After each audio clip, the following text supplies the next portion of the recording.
Hello दोस्तों, नमस्कार। मैं जितेंद्र शर्मा आज फिर नए टॉपिक के साथ आपके बीच में हाजिर हूँ। आज की साइंस की टॉपिक में मैं बात करूँगा उत्तोलक की, बात करेंगे लीवर की। सबसे मोस्ट इंपॉर्टेंट टॉपिक माने जाता है और इनसे भी क्वेश्चंस अटेम्प्ट होते हैं। एनटीपीसी की बात करें, अभी जो रिसेंटली पेपर आ रहे हैं उनमें भी आएगा। जितने भी कॉमन पेपर्स हैं, एलडीसी की बात करें, पटवारी की बात करें, राजस्थान पुलिस की बात करें, दिल्ली पुलिस की, जो भी ऑल ओवर कंपटीशन एग्जाम है जिसमें साइंस की टॉपिक्स आते हैं उनमें जरूर लीवर से संबंधित एक क्वेश्चन जरूर पूछे जाते हैं कि लीवर क्या होता है। लीवर मीन्स, मैं बात करूं लीवर को अपन हिंदी में कहते हैं उत्तोलक। उत्तोलक कहते हैं। उत्तोलक क्या है? सामान्य भाषा में बात करें तो अपने घरों में अपन चिमटा यूज करते हैं, प्लास यूज करते हैं, सरोता यूज करते हैं, कैंची यूज करते हैं, झोला झोलते हैं। ये सारे के सारे क्या एक प्रकार का लीवर है। ये हमारे कामों को क्या करता है? आसान कर देता है। ऐसे सरल मशीन है ये कि जिन पे कम बल लगाकर अधिक से अधिक कार्य किया जा सके, अधिक से अधिक बोझ उठाया जा सके, काम को सुगमता प्रदान मिले, वो सारे क्या कहलाते हैं? लीवर कहलाते, उत्तोलक कहलाते हैं। फॉर एग्जाम्पल, मेरा हाथ भी एक प्रकार का क्या है? लीवर है। तो हम उसी की बात करेंगे आज नए टॉपिक के साथ। जो अपनी आज का सेशन स्टार्ट होगा वो है उत्तोलक। उत्तोलक मीन्स ये एक ऐसे सरल मशीन होता है, एक ऐसा सरल यंत्र है जिन पे हम कम बल लगाकर अधिक से अधिक कार्य कर सके, वो क्या कहलाता? उत्तोलक कहलाता। उत्तोलक मुख्यतः तीन प्रकार के होते हैं। प्रथम उत्तोलक होते हैं, द्वितीय उत्तोलक होते हैं और तृतीय उत्तोलक होते हैं। इनको हम कैटेगरी में बांट दिया है। अलग अलग जितनी भी मशीनरी होता है उनको हम मशीनरी को तीन भागों में डिवाइड कर दिए। तो चलिए दोस्तों, आज अपन सेशन जो स्टार्ट चल रही है उत्तोलक से चलेगा। उत्तोलक क्या है? उत्तोलक किसे कहते हैं? एक क्वेश्चन फिक्स है कि आपको पेपर में आना ही आना है, तो अपने को पता होना चाहिए उत्तोलक क्या। उत्तोलक क्या है? यह एक सरल मशीन या यंत्र है। उत्तोलक एक सरल मशीन या यंत्र है, ठीक है ना, जिसपे हम कम बल लगाकर अधिक से अधिक कार्य कर सकते हैं या कार्य करवाया जाता है। कम बल लगाकर अधिक से अधिक कार्य करवाया जाता है। क्या कहलाता है? उत्तोलक कहलाता है, ठीक है ना। उत्तोलक,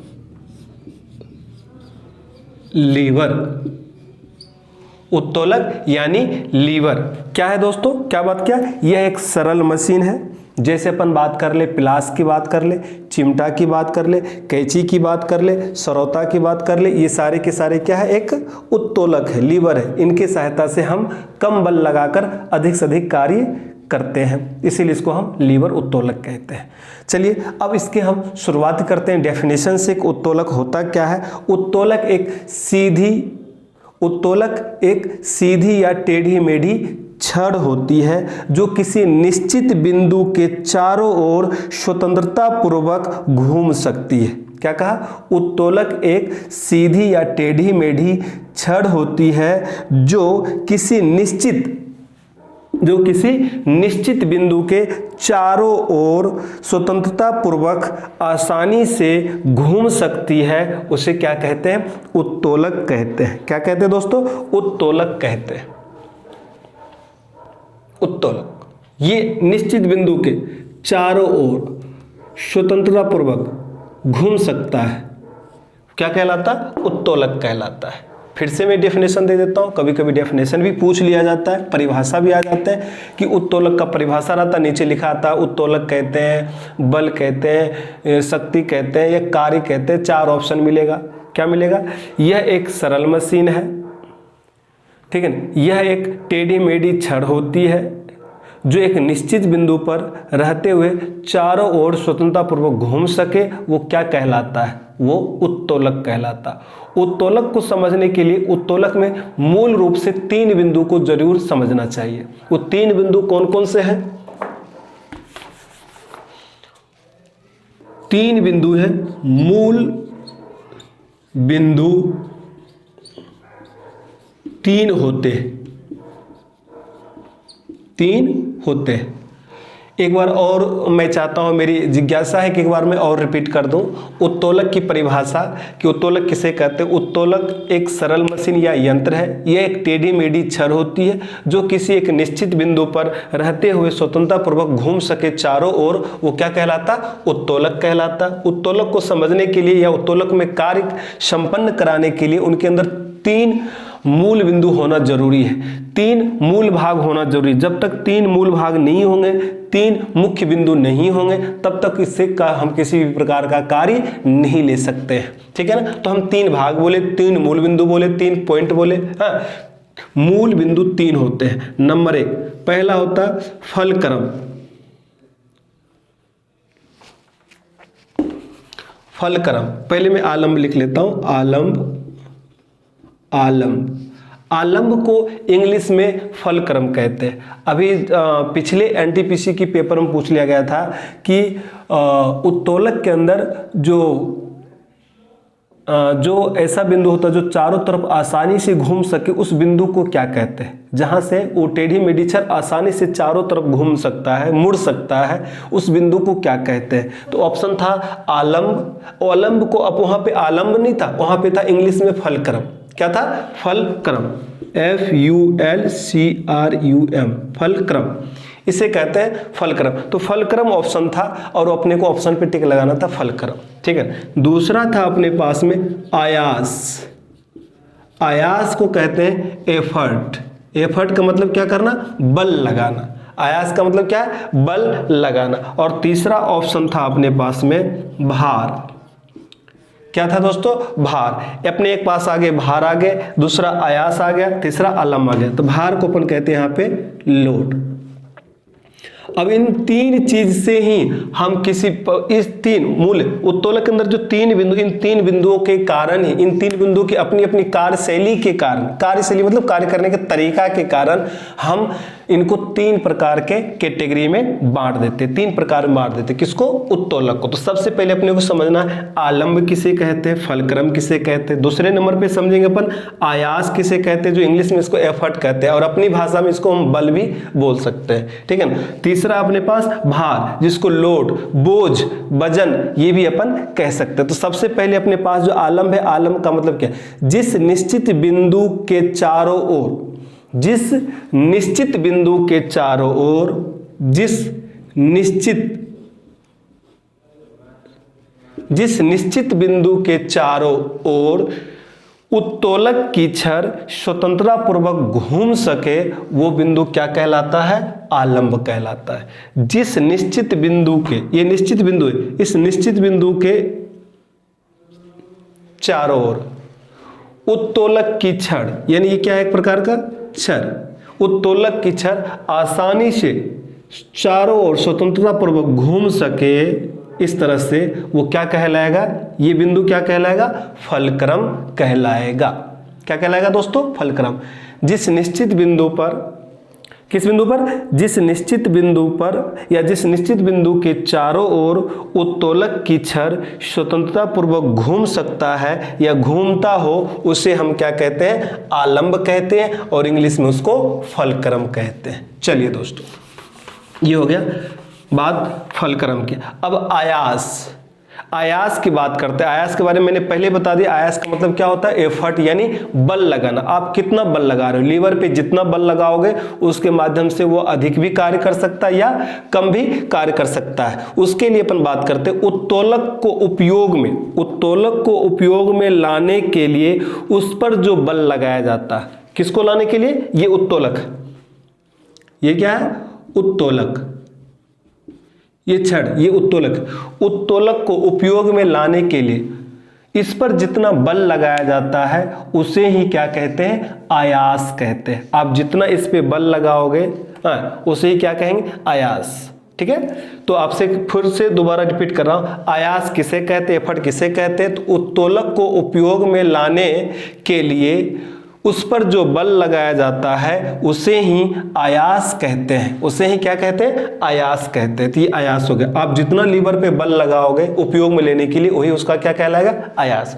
अब क्या हो गया? भार। अब इसको हम भार को क्या कहते हैं? लोड। लोड को हम वजन भी कहते हैं, बोझ भी कहते हैं। आप इसको इस तरह से डिनोट कर सकते हैं। उत्तोलक के द्वारा, किसके द्वारा? लीवर के द्वारा। जो मैं मान लिया मेरा हाथ ये जो है ये लीवर है, इसके द्वारा जितना बल उठाया जा सके, जितना वजन उठा सके, वजन 50 केजी का भी उठा सकते हैं, 60 केजी का। तो वो लीवर पे निर्भर करता है कि लीवर किस प्रकार के लीवर है। विभिन्न प्रकार के लीवर होते हैं, अलग अलग होते हैं। कोई 10 केजी का वजन उठा सकता है, कोई 5 केजी का वजन। तो मेरा हाथ एक प्रकार का लीवर है, ये हो सकता है 50 केजी का वजन उठाए, और हमारे जगह कोई और व्यक्ति है वो 100 केजी का भी वजन उठा सकता है। तो उस पर वो तो उनके क्षमता के डिपेंड करेगा, उनके अंदर कितना क्षमता होता है किसी वस्तु को उठाने के लिए, भार उठाने के लिए। यहाँ पे तो अपन सिंपल से लैंग्वेज में बात करें, भार क्या होता है, तो भार को अपन डिफाइन करने के लिए कहते हैं कि उत्तोलक के द्वारा जो बोझ उठाया जाता है, कुछ भी बोझ हो सकता है, 10 ग्राम भी हो सकता है और 10 टन भी हो सकता है। तो उत्तोलक के द्वारा जो बोझ उठाया जाता है, अर्थात किए गए कार्य को क्या कहते हैं, भार कहते हैं। किए गए कार्य को भार कहते हैं। इन तीनों में से ऑप्शन आपको मिल जाता है। पहला ऑप्शन मिलता है कि वैसे बिंदु या वो बिंदु या जिस निश्चित बिंदु के चारों उत्तोलक के छर स्वतंत्रता पूर्वक घूम सकता है, उसे क्या कहते हैं, आलंब कहते हैं। दूसरा ऑप्शन, उत्तोलक को उपयोग में लाने के लिए उस पर जो बल लगाया जाता है उसे क्या कहते हैं, आयास कहते हैं। और उत्तोलक के द्वारा जो बोझ उठाया जाता है या जो कार्य संपन्न किया जाता है उसे क्या कहते हैं, भार कहते हैं। ये तीनों के, ये 3 मूल बिंदु है उत्तोलक के। इन तीनों के बगैर कभी भी काम नहीं हो सकता है दोस्तों। चलिए, आपसे ये भी पूछ लिया जाए उत्तोलक का मुख्यतः कितने अवयव होते हैं, तो वहां पे आपके पास ऑप्शन होगा ये 3 और लास्ट में होगा इनमें से सभी। तो आपको टिक लगाए इनमें से सभी, क्योंकि आलम्ब के बगैर कभी उत्तोलक कार्य नहीं कर सकता है, आयास के बगैर भी कभी काम नहीं हो सकता और भार के बगैर भी कभी काम नहीं हो सकता। तो आपको टिक लगाना है सभी पे कि उत्तोलक के जो मुख्य अवयव होते हैं वो आलम्ब होते हैं, वो आयास होते हैं, वो भार होते हैं, अर्थात नीचे लिखा होगा सभी। तो अपने को सभी पे टिक लगाना है। चलिए दोस्तों, अब अपन बात करते हैं दोबारा उत्तोलक के अंदर उत्तोलक किस सिद्धांत पर कार्य करता है। हमेशा क्वेश्चन आता है कि उत्तोलक किस सिद्धांत पर कार्य करता है। ये सिद्धांत, प्रिंसिपल की जिसको बात करते हैं, यानी ये उत्तोलक किस सिद्धांत पर कार्य करता है। आपको बताना होगा कि उत्तोलक का सिद्धांत क्या, उत्तोलक किस सिद्धांत पर कार्य करता है। उत्तोलक बल जड़त्व आघूर्ण के सिद्धांत पर कार्य करता है। किस सिद्धांत पर कार्य करता है, जड़त्व आघूर्ण के सिद्धांत पर कार्य करता है। सबसे मोस्ट इंपोर्टेंट है, हाँ बच्चों आपको ध्यान रखना है मेरे प्यारे दोस्तों, आपको सबसे ज्यादा क्वेश्चन इसी से बनकर आती है। जब यदि आ जाए तो बिल्कुल किसी भी साइंस की कोई भी टॉपिक आपको उसको नॉर्मल भी नहीं लेना है।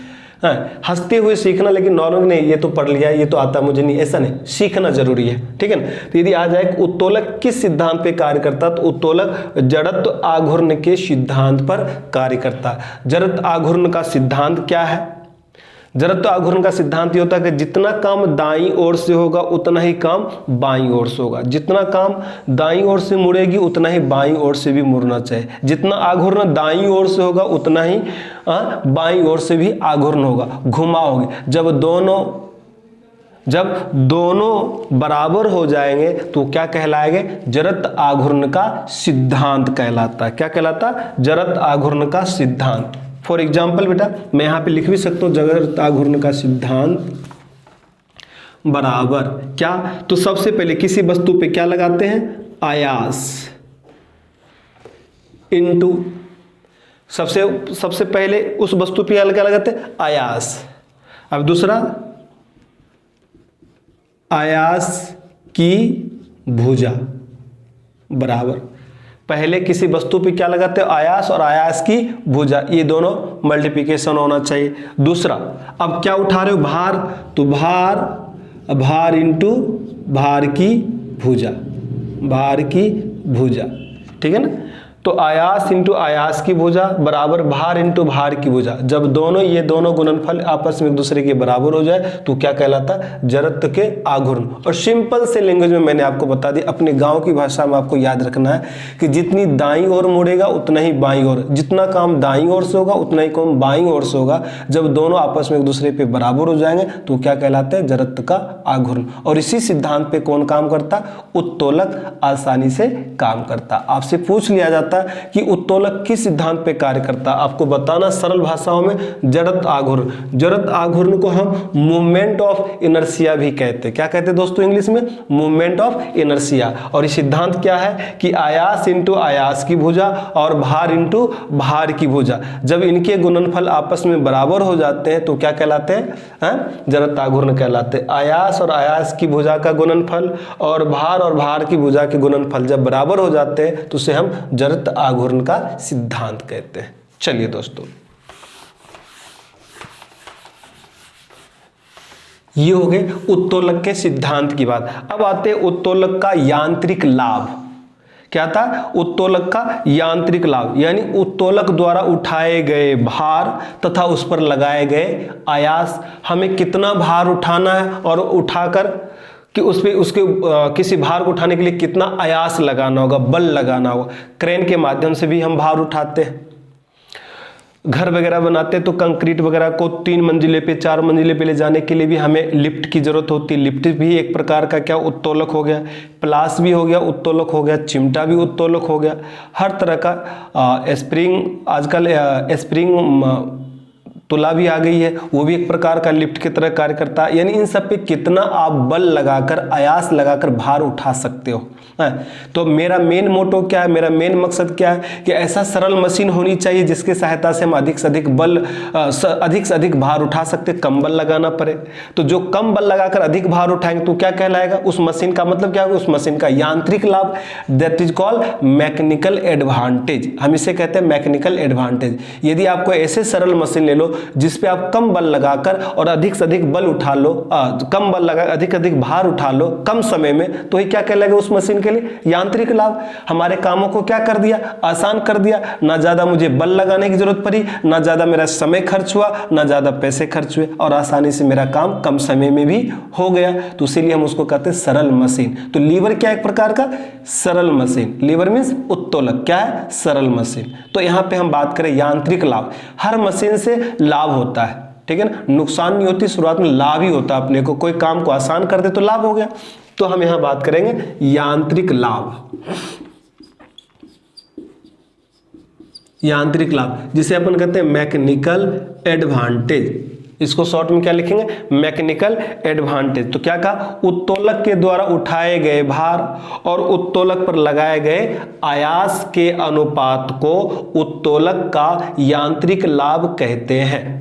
दोबारा रिपीट कर देता हूं बेटा, दोस्तों ध्यान से सुनना है। उत्तोलक के द्वारा उठाए गए भार और उत्तोलक पर लगाए गए आयास के अनुपात को उत्तोलक के यांत्रिक लाभ कहते हैं। अर्थात यांत्रिक लाभ बराबर यहां लिखेंगे अपन भार बटे आयास, भार बटे आयास, भार बटे आयास। आप कितना भार उठा रहे हो और उस पर कितना आयास लगा रहे हो, ठीक है ना। तो भार को किससे डिनोट करते हैं? अपन लोड से डिनोट करते हैं, लोड लिख दिया। और आयास को किससे डिनोट करते हैं? एफर्ट से। तो यहाँ पे लिख दिया मैकेनिकल एडवांटेज बराबर हो जाएगा L upon E, L upon E। आप आयास को कभी कभी कोई बुक में P भी लिखा होता है, तो आप यहाँ भी P, और लोड को यहाँ पे W भी, तो W अपॉन P भी लिख सकते हो। लोड मतलब भार मतलब वजन, तो वेट, और आयास मतलब बल। अब बल को अपन पावर से भी डिनोट कर लेते हैं कभी कभी, तो क्या कहते हैं? W upon P। यानी उत्तोलक का यांत्रिक लाभ बराबर का W अपॉन P हो सकता है, या L अपॉन E भी लिख सकते हो, या भार बटा आयास भी आता है। इस तरह से देख रहे हैं कि ये यांत्रिक लाभ हमें प्राप्त हो गया। यांत्रिक लाभ की कोई इकाई नहीं होती है, ठीक है दोस्तों।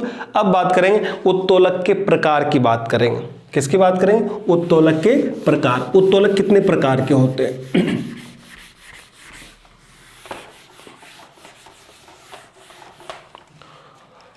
उत्तोलक के प्रकार।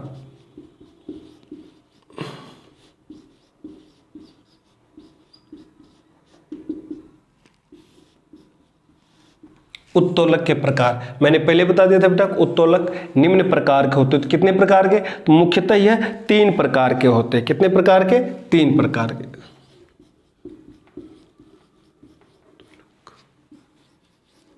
मुख्य रूप से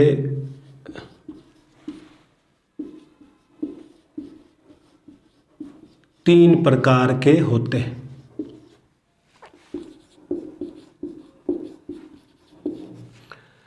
तीन प्रकार। नंबर 1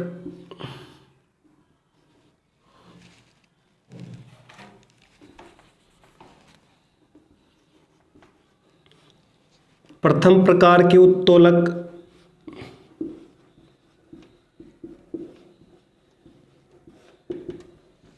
प्रथम प्रकार के उत्तोलक। प्रथम प्रकार के उत्तोलक किसे कहते हैं, परिभाषा क्या हो सकता है? तो जब भी अपने को परिभाषा देना और या आपको समझना है सरल भाषाओं में, तो उसका उदाहरण आपको लेके चलना होगा। डायग्राम की भी सहायता से कभी कभी इस चीज को समझ सकते हैं अपन। मान लिया जाए एक साइड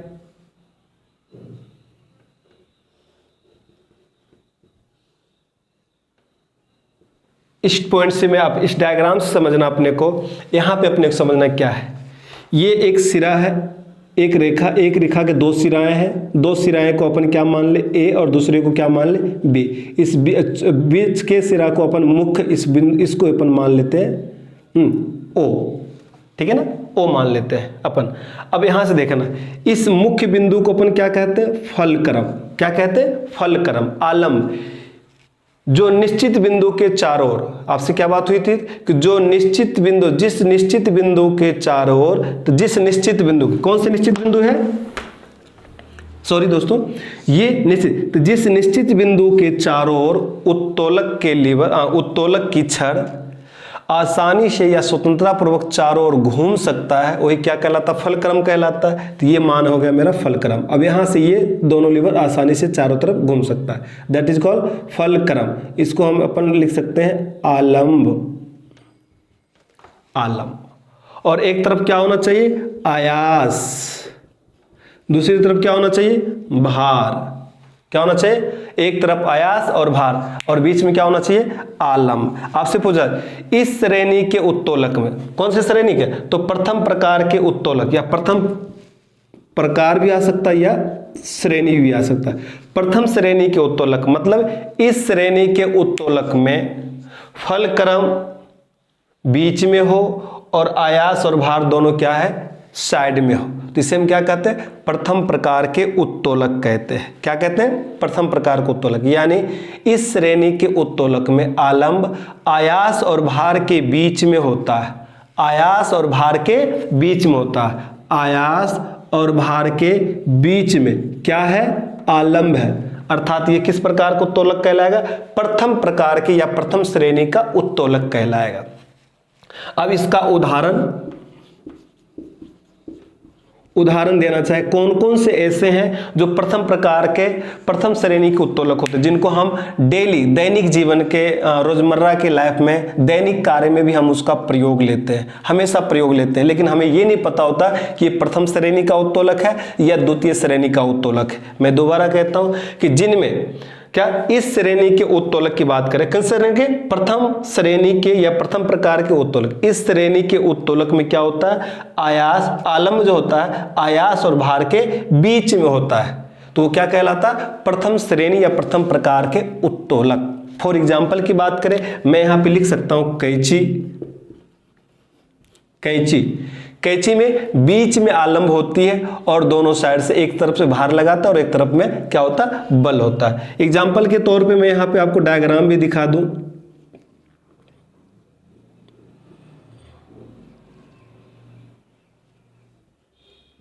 ये यहां पे ये घुमावदार होती है, यहां से आसानी से घूम जाते हैं, ठीक है ना, तो ये घूमने वाली बात हो गई। फलक्रम हो गए, यानी ये क्या हो गया, ये हो गया घुमावदार फलक्रम। एक से क्या लग रही, आयास, और दूसरे से क्या लग रहा है, भार। तो इस आयास और भार के बीच में क्या आ गया अपने पास, फलक्रम। तो इसे क्या कहेंगे, जिसमें आलम्ब बीच में हो, यानी फलक्रम बीच में हो, आयास और भार के बीच में जब फलक्रम आ जाए, आलम्ब आ जाए, तो उसे हम क्या कहते हैं, प्रथम श्रेणी को उत्तोलक। जैसे कैंची, तो ये कैंची आपका उदाहरण हो गया, कैंची उदाहरण हो गया किसका, प्रथम प्रकार के, ठीक है ना। तो कैंची, और पिलास भी ले सकते हो, पिलास जिसको अपन प्लायर भी कहते हैं, प्लायर ये क्या है, और तराजू भी ले सकते हो आप तराजू, ये सब प्रथम प्रकार के उत्तोलक कहलाते। क्या कहलाते? प्रथम प्रकार के उत्तोलक कहलाते हैं। ठीक है ना। डंडी वाली तराजू भी है तो ये सब प्रथम प्रकार के उत्तोलक है। उसी तरह से द्वितीय प्रकार के उत्तोलक की बात करेंगे।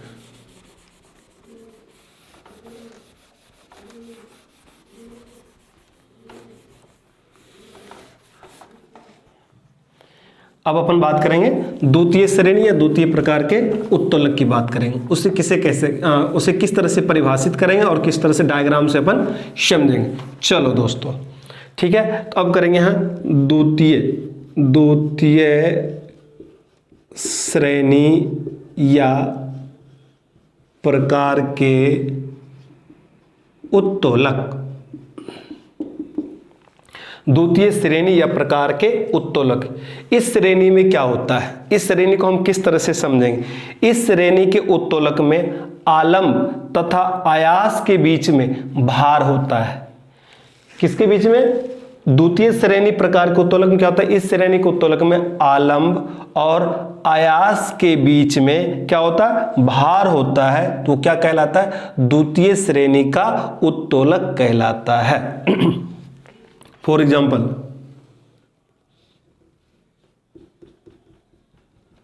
ये हो गया फलक्रम और एक तरफ से क्या लग रहा है? आयास। एक तरफ से आयास लगेगा, दूसरी तरफ से क्या लगेगा?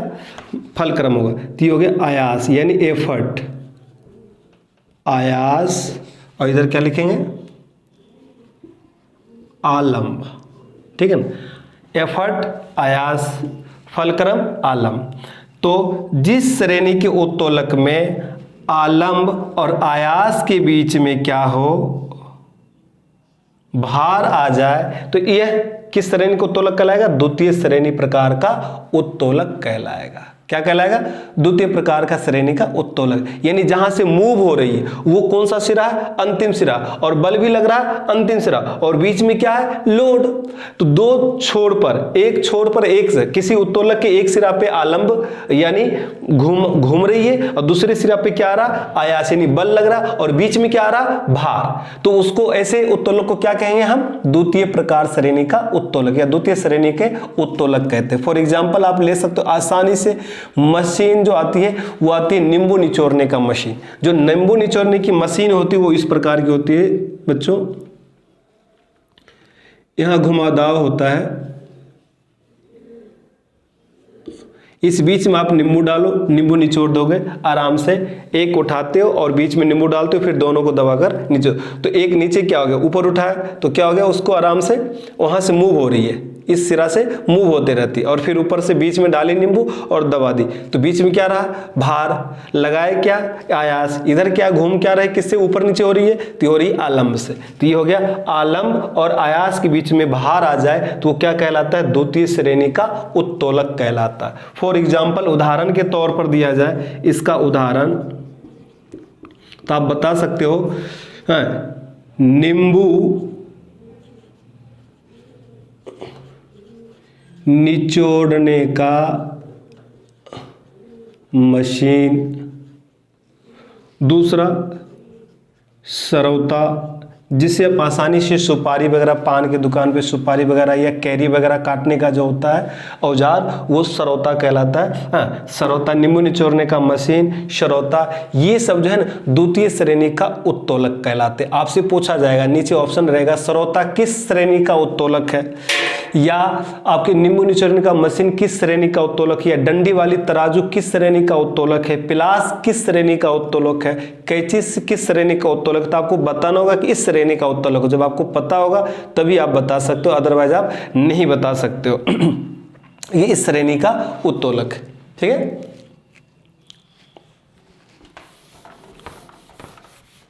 अब अपन बात करेंगे तृतीय श्रेणी प्रकार का उत्तोलक।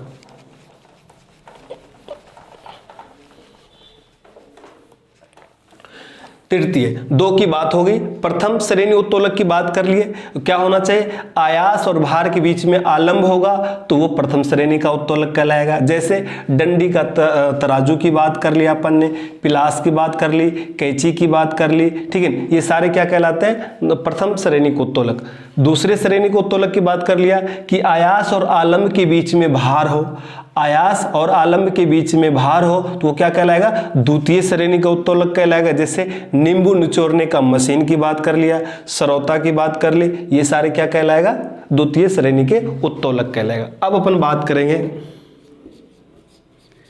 तृतीय श्रेणी या प्रकार के उत्तोलक। तृतीय श्रेणी प्रकार के उत्तोलक, अब इसमें जस्ट आपको उसी तरह से परिभाषित करना जैसे अपन ने इस श्रेणी के उत्तोलक में आलम्ब एवं भार के बीच में क्या आ जाना चाहिए, आयास आ जाना चाहिए। क्या आना चाहिए, आलम्ब यानी फलक्रम एवं भार यानी लोड के बीच में आयास। ठीक है ना, आलम्ब एवं भार के बीच में क्या होता है, आयास होता है। वो क्या कहलाता है बेटा, तृतीय श्रेणी या तृतीय प्रकार का उत्तोलक कहलाता है। ठीक है ना, फॉर एग्जाम्पल अपन इसकी डायग्राम से भी समझ लेंगे। देखो सिंपल सी भाषा में, एक तरफ क्या है, फलक्रम, और एक तरफ क्या है, लोड। तो L और F, लोड को दिखा दिया L से और फलक्रम को दिखा दिया F से। और आयास कहाँ होना चाहिए, आयास होना चाहिए यहाँ। ठीक है ना, इस सिरा पर, इस बिंदु पर। तो लोड और फलक्रम के बीच में यानी लोड और आलम्ब के बीच में जब आयास आ जाता है तो कहलाता तृतीय श्रेणी प्रकार का उत्तोलक। अर्थात तृतीय श्रेणी का उत्तोलक या तृतीय प्रकार का उत्तोलक भी आप इसको आसानी से कह सकते हो। ठीक है ना। सिरा कितने हैं, 2 हैं। कौन कौन सी सिरा थी, एक A और ये कौन सा हो जाएगा, B। ये तो मिड पॉइंट है, इसको तो मिड पॉइंट मानते हैं। ठीक है ना, तो इसलिए A और B सिरा। लेकिन ये आयास कहाँ आ रहा है, बीच में आ रहा है। लोड किधर है, इस साइड, एक सिरा पे। उत्तोलक के दूसरे साइड में क्या है, फलक्रम है, और दूसरे एक साइड में क्या है, लोड है, और बीच में क्या लग रहा है, आयास। इसे हम क्या कहते हैं, तृतीय श्रेणी प्रकार का उत्तोलक। अब इस श्रेणी के उत्तोलक की सबसे बड़ी उदाहरण है मनुष्य का हाथ, किसान का हल और चिमटा। ये सारे के सारे उदाहरण है तृतीय श्रेणी प्रकार के उत्तोलक का।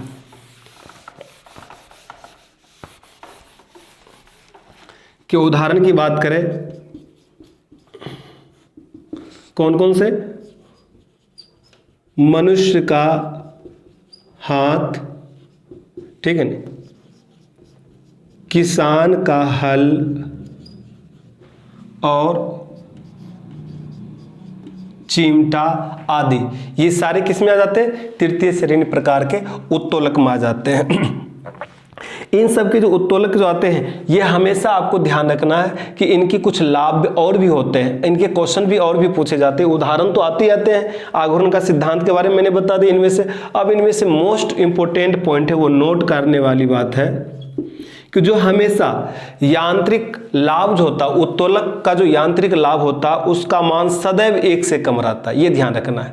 ठीक है ना, किसमें, इसका यांत्रिक लाभ सदैव 1 से कम होता है। ठीक है ना, हमेशा 1 से कम रहता है। इसकी बात कर लेंगे। ठीक है ना, तृतीय श्रेणी उत्तोलक में हमेशा क्या कहता है, यांत्रिक लाभ जो होता है इसका, वो हमेशा 1 से कम होता है। यांत्रिक लाभ सदैव 1 से कम होता है। किस प्रकार के श्रेणी के उत्तोलक के लिए, तृतीय श्रेणी प्रकार के उत्तोलक के लिए। चलिए दोस्तों, आज के क्लास में मैंने आपको ये सारे टॉपिक कंप्लीट कर दिया कि क्या होता है, नहीं होता है, उत्तोलक कितने प्रकार के, उत्तोलक कितने प्रकार के होते हैं, उत्तोलक किस सिद्धांत पे कार्य करता है, उत्तोलक के मूल बिंदु कौन कौन से होते हैं, और उत्तोलक कितने प्रकार के होते हैं। ठीक है ना, और उदाहरण सहित। फिर से मैं दोबारा एक बार ओवरव्यू रिवीजन में कर दूं। अपन ने बात की एक उत्तोलक किसे कहते हैं। हाँ, उत्तोलक एक सरल मशीन है। ये एक टेढ़ी मेढ़ी छड़ होती है, ठीक है, जो एक निश्चित बिंदु के चारों ओर स्वतंत्रतापूर्वक आसानी से घूमता है, वो उत्तोलक कहलाता है। उत्तोलक के मूल बिंदु 3 होते हैं, जिनके बगैर वो कभी काम नहीं कर सकता है। वो 3 बिंदु के बगैर ही, वो 3 बिंदु के साथ ही काम करेगा। वो होता है आलम्ब, आयास और भार। आलम्ब के बारे में बता दिया था मैंने कि आलम्ब कि आलंब किसे कहते हैं मैंने, जिस निश्चित बिंदु के चारों ओर उत्तोलक के छड़ स्वतंत्रतापूर्वक घूम सकता है वो क्या कहलाता है, आलंब कहलाता है। और उत्तोलक को उपयोग में लाने के लिए उस पर जितना बल लगाया जाता है उसे आयास कहते हैं। और उत्तोलक के द्वारा जितने बोझ उठाए जाते हैं या किया गया कार्य को हम भार कहते थे। चलिए दोस्तों, इसके अलावा अपन ने डिस्कस किया उत्तोलक किस सिद्धांत पे कार्य करता है, जड़त्व आघूर्ण के सिद्धांत पे कार्य करता है। जड़त्व आघूर्ण का सिद्धांत क्या है ये भी मैंने इस सरल परिभाषा से मैं आपको समझाने की कोशिश किया हूं कि दाईं ओर का आघूर्ण और बाईं ओर का आघूर्ण ये जब दोनों आपस में बराबर हो जाए तो क्या कहलाता है, जड़त्व आघूर्ण का सिद्धांत कहलाता। और इसमें यदि इसके परिभाषा से समझने की कोशिश किया अपन ने तो यहाँ पे अपन ने लिख दिया था आयास, क्या लिखा था दोस्तों, आयास इंटू आयास की भुजा के गुणनफल किसके बराबर हो जाए, भार और भार की भुजा के गुणनफल के बराबर हो जाए तो क्या कहलाता है, जड़त्व आघूर्ण कहलाता है। ठीक है, यांत्रिक लाभ भी बता दिया कि उत्तोलक के द्वारा जो अपन बात किए थे कि उत्तोलक के द्वारा उठाए गए भार तथा उस पर लगाए गए आयास के अनुपात को क्या कहते हैं, उत्तोलक का यांत्रिक लाभ कहते हैं। इसका जो विमा होता है, इकाई होती है, वो बिल्कुल इकाईहीन, उसका कोई मात्रक नहीं होता है। नेक्स्ट बात क्या था, उत्तोलक के प्रकार की बात किया। उत्तोलक के प्रकार मुख्यतः 3 होते हैं, उन तीनों की बात अपन ने कर ली। प्रथम में अपन ने बात कर लिया कि आयास और भार के बीच में आलंब होना चाहिए, उसे हम प्रथम श्रेणी का उत्तोलक कहते हैं। जैसे अपन ने बात कर लिया, डंडी वाली तराजू की बात कर ली, कैंची की बात कर ली और आपके प्लायर की बात कर लिया उदाहरण के तौर पे। और भी उदाहरण हो सकता है, आप और भी उदाहरण देख सकते हो। दूसरा अपन ने बात कर लिया कि इसमें कि आलंब और आयास के बीच में क्या आ जाए, भार आ जाए। दूसरा अपन ने डिस्कस कर लिया आलंब और भार के बीच में आयास आ जाए। तो इस टाइप से हमने तीनों श्रेणी के उत्तोलक के अपन ने डिस्कस किया।